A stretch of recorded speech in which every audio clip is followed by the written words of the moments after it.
The Assembly will now hear an address by His Excellency Volodymyr Zelenskyy, President of Ukraine. I request protocol to escort His Excellency and invite him to address the Assembly.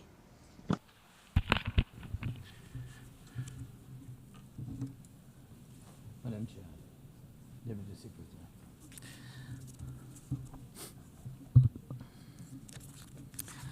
Dear leaders, dear friends, and all those who can become our friends, because you want safety and peace just as much as we do. Today, no one but ourselves can guarantee security. Only strong alliances, only strong partners, and only our own weapons. The 21st century isn't much different from the past. If a nation wants peace, it still has to work on weapons. It's sick. But that's the reality. Not international law, not cooperation. Weapons decide who survives. Excellencies, you know perfectly well international law doesn't work fully unless you have powerful friends who are truly willing to stand up for it. And even that doesn't work without weapons. It's terrible, but without it, things would be even worse.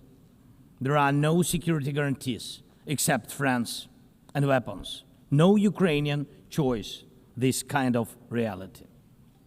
And knowing our people, they would have chosen a different priority. Ukrainians are peaceful people, but they are people who want to live freely in their own independent country. That's why we invest in defense. For many nations, there is simply no other way left.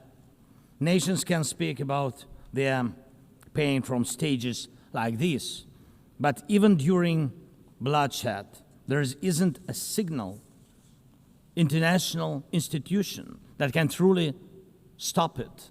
That's how weak these institutions have become. What can Sudan or Somalia or Palestine or any other people living through war really expect from the UN or the global system? For decades, just statements and statements. And even everything happening in Gaza remains without a way out. Even now, Syria, after all the changes, still has to appeal to the world to ease the sanctions that are choking its economy. It has to ask and wait. Syria deserves stronger support from the international community.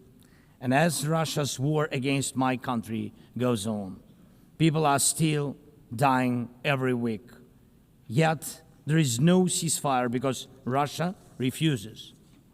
Russia abducted thousands of Ukrainian children, and we have brought some of them back. And I thank everyone who's helped. But how long will it take to bring all of them home? Childhood slips away faster than adults are able to help. Look at Israel. Nearly 2 years have passed and hostages still haven't been freed. They must be freed, but even that still hasn't happened. And for years, there have been no real answers to other threats, either chemical weapons and famine used as a weapon. Last year, at this assembly, I warned the world about the risk of radiation disasters, especially due to Russia's occupations of our Zaporizhzhia nuclear power plant, the biggest in Europe, but nothing's changed. Nothing's. And yesterday, the plant went into blackout again, and Russia hasn't stopped shelling even in areas near a nuclear facility. And because of international institutions are too weak, this madness continues. Even being part of a long-standing military alliance doesn't automatically mean you are safe. Just recently, 19 simple Russian drones violated Polish airspace, and only 4 were shut down. Luckily, they were not Shaheeds or even worse. Otherwise, the results would have been horrific. Estonia had to call a UN Security Council meeting for the first time in history because Russian fighter jets deliberately entered its airspace. Moldova is defending itself again from Russia's interference. We are helping Moldova, and Russia's trying to do to Moldova what Iran once did to Lebanon. And the global response, again, not enough. We have already lost Georgia in Europe. Human rights and the European nature of the state system are only shrinking there. Georgia is dependent on Russia. And for many, many years, Belarus has also been moving toward dependence on Russia. Europe cannot afford to lose Moldova too. It's important to remember how the world once ignored the need to help Georgia after Russia's attack, and how the moment was missed with Belarus. How Moldova must not be lost. And for Europe, supporting Moldova's stability is not costly, but failing to do so will come at a much higher price.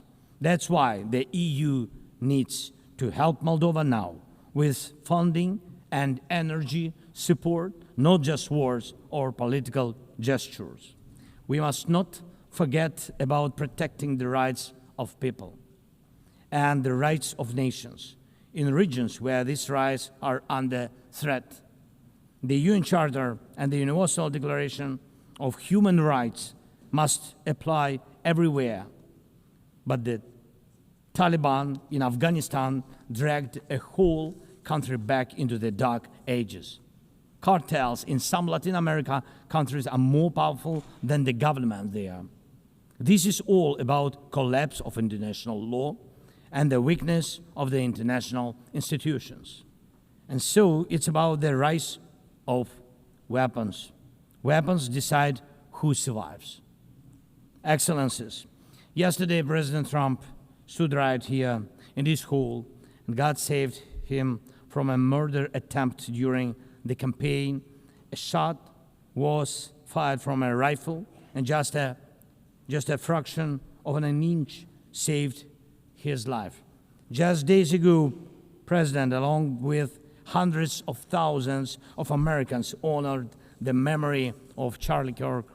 Sadly, his life was cut short by a bullet. Once again, violence with a rifle in hand. We also mourn the Ukrainian woman, Irina Zarutska. She was brutally killed with a knife here in America, the very country where she was seeking refuge from Russia's war. And almost every day, when we open the news, we see headlines about violent attacks happening all around the world. Most of it is done with weapons. People are already used to, but weapons are evolving faster than our ability to defend ourselves. Now, there are tens of thousands of people who know how to professionally kill using drones. Stopping that kind of attack is harder than stopping any gun, knife, or bomb. This is what Russia has brought with its war. It used to be that only the strongest countries could use drones because they were expensive and complex. Now, even simple drones can fly thousands of kilometers. War tech doesn't care about geography anymore. It's now reshaping it. Just recently, airports in Europe had to shut down because of drones. Authorities couldn't even say what kind of drones they were, who sent them, or from where. Last week, North Korea announced the test of a tactical strike drone. That means even countries with limited resources can now build weapons that are dangerous to their neighbors. Ukraine and nations like Saudi Arabia know all too well how dangerous Iranian attack drones are. But what happens when all the types of drones become available, even to small terrorist groups or cartels? The world moves too slowly to protect itself, and weapons move fast.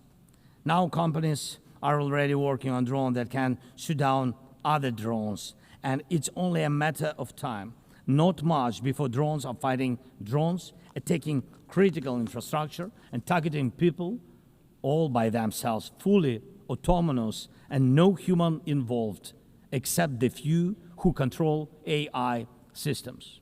Dear leaders, we are now living through the most destructive arms race in human history, because this time includes artificial intelligence. And if there are no real security guarantees except friends and weapons, and if the world can't respond even to old threats, and if there is no strong platform for international security, will there be any place left on Earth that's still safe for people? We need global rules now for how AI can be used in weapons, and this is just as urgent as preventing the spread of nuclear weapons. We need to restore international cooperation, real working cooperation for peace and for security. A few years from now might already be too late. 10 years ago, war looked different, and no one imagined that cheap drones could create dead zones, areas stretching for dozens of kilometers where nothing moves, no vehicles, no life. People used to imagine that only after a nuclear strike. Now it's drawn reality. Mass-produced, simple drones, and without AI yet.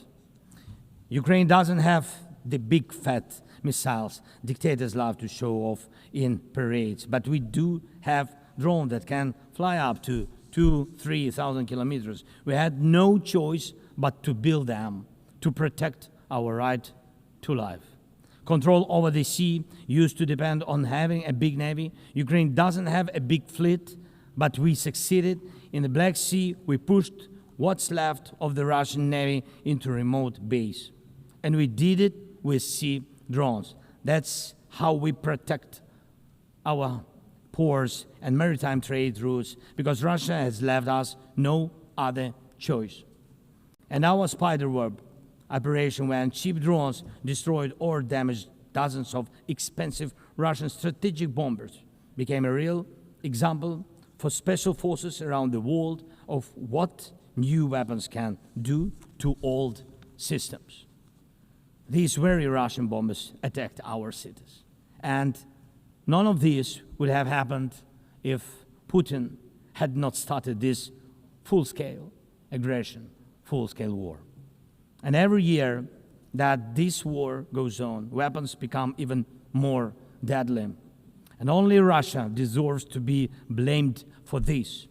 Dear leaders, to protect lives, Ukraine builds underground schools and underground hospitals. To protect lives, we have to spend more on protecting power stations from drone and missile attacks than on building sports facilities or cultural infrastructure. Ukrainian farmers are learning how to protect their equipment from Russia's FPV drone strikes, and for them, that challenge is far greater than climate change.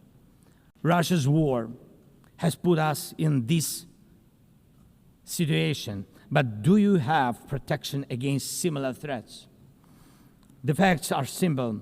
Stopping this war now, and with it, the global arms race, is cheaper than building underground kindergartens or massive bunkers for critical infrastructure later.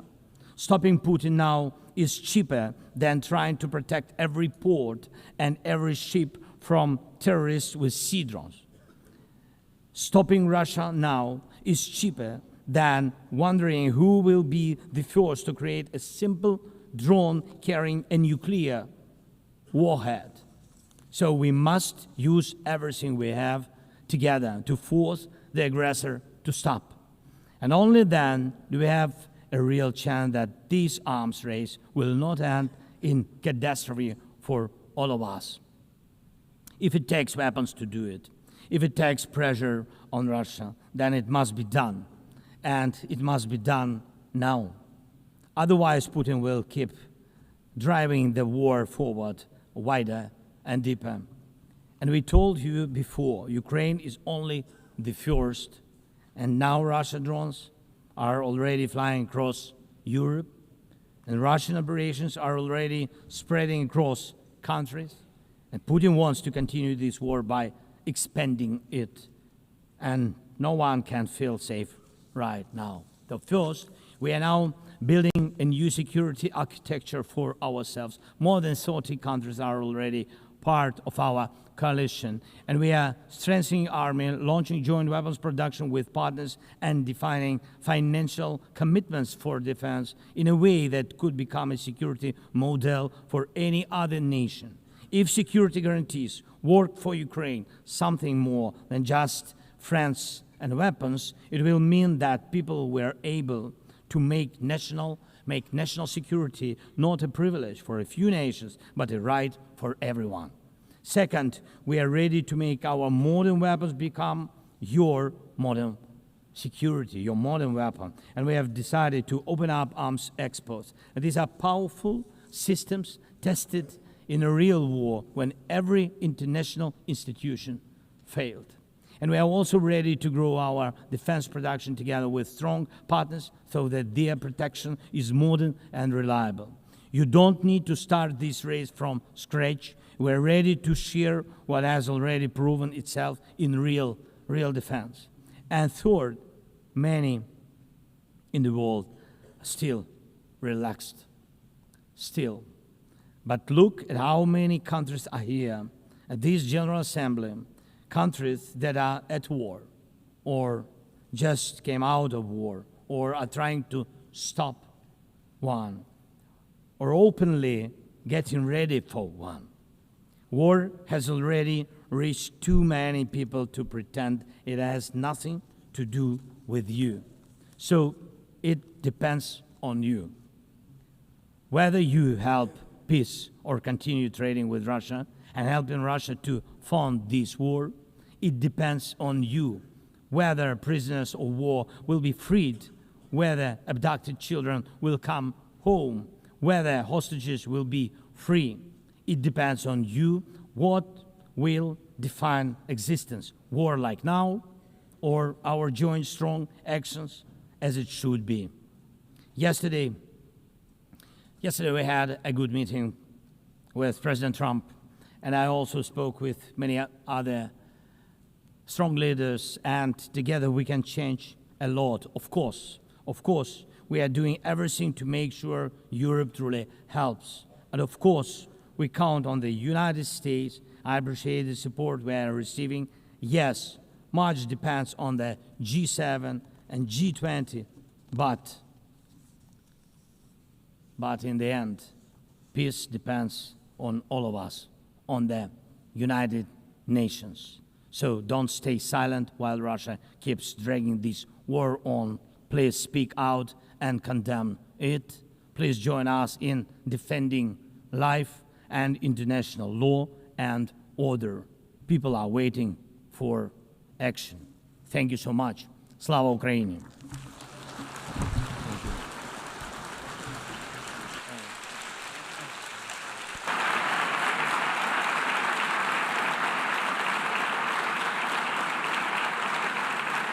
Au nom de l'Assemblée générale. On behalf of the General Assembly, I wish to thank the President of Ukraine.